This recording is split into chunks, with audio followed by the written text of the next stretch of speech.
여러분, 혹시 따돌림 당하는 게 기쁨이 될 수 있다는 말 들어보신 적 있나요? 이게 무슨 말도 안 되는 소리냐고요? 그런데 오늘 이걸 완전히 뒤집어 버릴 이야기를 해드리겠습니다. 세상은 인정받고 사랑받고 어울리는 걸 가치 있다고 말하죠. 그런데 예수님은 오히려 사람들이 너희를 미워하고 욕하고 내쫓을 때 너희가 복이 있다고 말씀하셨습니다. 아니, 따돌림 당하는 게 왜 복일까요? 혹시 여러분, 중요한 결정을 앞두고 진짜 고민했던 순간 기억하시나요? 어떤 길을 가야 할지, 누구를 믿어야 할지, 어떻게 해야 할지 막막했던 그 순간들. 그런데요, 예수님께서는 그런 중요한 순간마다 오랜 시간 기도하셨습니다. 그냥 한두 마디 하는 기도가 아니라 밤을 새워서 기도하셨죠. 여기서 질문 하나 던질게요. 우리는 보통 기도를 하면 뭘 기대하죠? 원하는 걸 얻기 위해서, 문제를 해결하기 위해서, 신이 나를 도와주길 바라면서 기도하잖아요.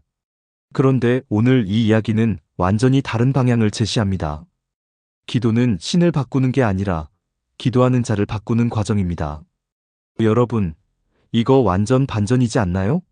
우리는 기도하면 상황이 바뀌길 바라지만 진짜 기도의 핵심은 나 자신이 바뀌는 데 있습니다. 자, 그렇다면 기도를 한다는 건 도대체 무슨 의미일까요? 하나님과 깊이 교류하고 하나님의 뜻을 듣는 것. 그러니까 기도는 단순히 나의 바람을 말하는 시간이 아니라 하나님을 경청하는 시간입니다. 침묵 속에서 내 안의 변화를 감지하고 하나님의 뜻과 연결되는 과정이죠. 그럼 여기서 핵심 질문이 나옵니다. 왜 기도하는 사람은 바뀔까요? 그리고 왜 따돌림 당하는 게 기쁨이 될 수 있을까요?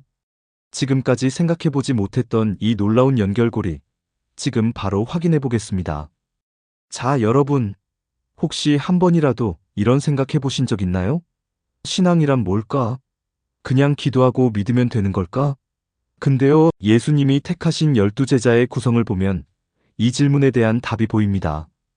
12제자, 그냥 평범한 사람들이었을까요? 아니죠. 출신도 다르고, 직업도 다르고, 성격도 다 달랐습니다. 근데 예수님은 이 다양한 사람들을 한 공동체로 묶으셨죠. 이게 뭘 의미할까요? 신앙은 특정한 사람들만의 것이 아니라 누구든 함께할 수 있는 공동체라는 걸 보여주는 겁니다. 그리고 흥미로운 점이 있습니다. 예수님이 12제자를 부르시자마자 갑자기 수많은 백성들이 등장해요. 왜일까요? 신앙이란 단순히 조용히 기도만 하는 게 아니라 세상 속에서 실천하는 것이 중요하다는 메시지를 담고 있는 겁니다. 12제자도 마찬가지예요. 이론 교육 없이 바로 실전에 투입됐죠.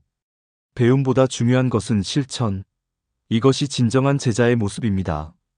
뿐만 아니라 예수님은 높은 곳에 머물지 않으셨습니다. 산에서 기도하시고 다시 내려와 사람들 사이로 들어가셨죠. 왜일까요? 신앙은 혼자서 쌓아가는 게 아니라 사람들과 함께 나누고 실천해야 한다는 걸 직접 보여주신 겁니다. 더 대단한 건 예수님이 혼자 사역하지 않으셨다는 점이에요. 제자들과 함께 하셨습니다. 신앙이란 단순히 개인적인 것이 아니라 공동체적인 것이라는 걸 강조하는 거죠. 그리고 여기서 또 하나의 흥미로운 포인트. 모세가 시내산에서 율법을 받아 내려와 백성들에게 가르친 것처럼 예수님도 산에서 기도하시고 내려와 하나님의 말씀을 전하셨어요. 이 두 장면이 서로 맞물리면서 신앙의 흐름을 더욱 명확하게 보여주는 겁니다. 그렇다면 여기서 궁금해지지 않나요? 예수님은 왜 이렇게 직접 사람들 속으로 들어가셨을까요? 그리고 12제자는 과연 어떤 방식으로 그 사명을 감당했을까요? 본격적인 이야기가 이제 시작됩니다. 자, 여러분, 오늘도 완전 흥미진진한 이야기로 시작해 볼게요. 요즘 세상에서 행복이 뭐냐, 복이 뭐냐 이런 고민 한 번쯤 해보셨죠? 근데 예수님께서 하신 말씀이요, 우리가 흔히 생각하는 거랑 완전 다릅니다. 가난한 사람, 배고픈 사람, 우는 사람이 복이 있다고 하셨거든요. 이게 대체 무슨 뜻일까요? 보통 우리는 가난하다 하면 돈이 없고, 배고프다 하면 밥을 못 먹고, 운다 하면 슬퍼서 우는 걸 떠올리잖아요? 근데 예수님이 말씀하신 의미는 그보다 훨씬 깊습니다. 먼저 가난한 자이건 단순히 물질적인 가난함을 말하는 게 아닙니다. 하나님 없이는 살 수 없는 상태, 즉 하나님을 절대적으로 의지하는 겸손한 마음을 의미하는 거예요. 다시 말해서 세상의 부와 권력을 붙잡고 있는 게 아니라 하나님만을 전적으로 신뢰하는 사람이 진짜 가난한 자라는 거죠. 그리고 줄인 자. 이건 그냥 배고픈 사람이 아니라 하나님의 뜻과 의를 간절히 찾고 구하는 사람을 뜻합니다. 우리가 배고프면 어떻게든 먹을 걸 찾잖아요. 마찬가지로 영적으로도 하나님의 말씀을 갈망하는 사람이 바로 복 있는 자라는 거죠. 마지막으로 우는 자. 단순히 힘들어서 우는 게 아니라 죄를 깊이 깨닫고 애통해하는 사람을 뜻합니다.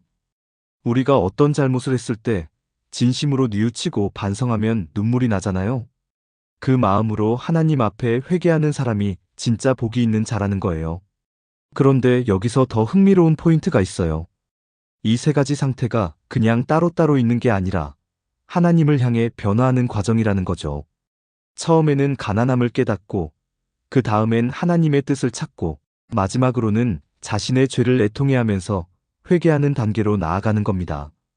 이걸 더 쉽게 풀어보면 사람이 어려운 상황에 처하면 자연스럽게 겸손해지고 누군가의 도움이 필요하다고 느끼게 돼요. 그러다 보면 하나님을 찾게 되는 거죠. 그리고 하나님을 알게 되면 그분의 뜻을 더 깊이 알고 싶어져요. 그게 바로 두 번째 단계. 배고픈 사람이 밥을 찾듯이 하나님의 말씀을 갈망하게 되는 거죠. 그리고 마지막으로 하나님의 뜻을 알게 되면 자연스럽게 자신의 부족함을 깨닫고 죄를 애통해하게 됩니다. 이게 바로 변화의 과정이에요. 자, 그럼 이제 다음 이야기에서 더 깊이 들어가 볼까요? 진짜 복이란 게 단순한 행복이 아니라 하나님과의 관계 속에서 어떻게 만들어지는지 이 흐름을 따라가면 보일 겁니다. 여러분, 이제 더 흥미진진해지죠? 기대되시죠? 그렇다면 계속해서 함께 가볼까요? 그래서 결국 진짜 배부른 사람이 누구일까요? 단순히 배가 부른 게 아니라 영적으로 충만한 사람 말이에요. 자신을 비우고 겸손하게 하나님께 의지하는 사람. 그런 사람들에게 하나님 나라가 주어진다는 거죠. 하나님의 뜻과 의를 갈망하는 사람은 결국 영적으로 배부르게 됩니다. 그리고 죄를 애통하며 회개하는 사람은 하나님과 가까워지고 결국 웃게 됩니다. 그런데 여기서부터 분위기가 조금 달라집니다. 사람들이 미워하고 멀리하고 욕하고 버림받는다. 이게 무슨 뜻일까요? 신앙을 지키려는 과정에서 진리를 따르면 세상의 가치와 충돌할 수밖에 없습니다. 그러니까 사회적으로 거부당할 수도 있고 직장이나 가정에서 소외될 수도 있다는 거죠. 그리고 여기서 더 나아가면 조롱당하는 걸 넘어 순교까지 각오해야 하는 순간이 올 수도 있습니다. 하지만 바로 이때가 가장 큰 상과 복이 있는 순간이라는 거죠. 믿음을 지키는 게 쉬운 길은 아니지만 끝에는 어마어마한 보상이 기다리고 있다는 겁니다. 그렇다면 부유한 자에게 화가 있다는 말은 무슨 뜻일까요? 여기서 위로를 이미 받았다는 건 세속적인 이익을 이미 다 누렸다는 뜻입니다. 쉽게 말하면 이 사람들은 하늘에서 받을 게 남아있지 않다는 거죠. 그러니까 진짜 배부른 게 아니라 스스로 충분하다고 착각하는 겁니다. 이렇게 스스로 충분하다고 여기는 사람들은 결국 영적으로 굶주리게 됩니다. 마지막으로 세상에서 웃는 자, 즉 세속적인 쾌락과 즐거움을 누리는 자들.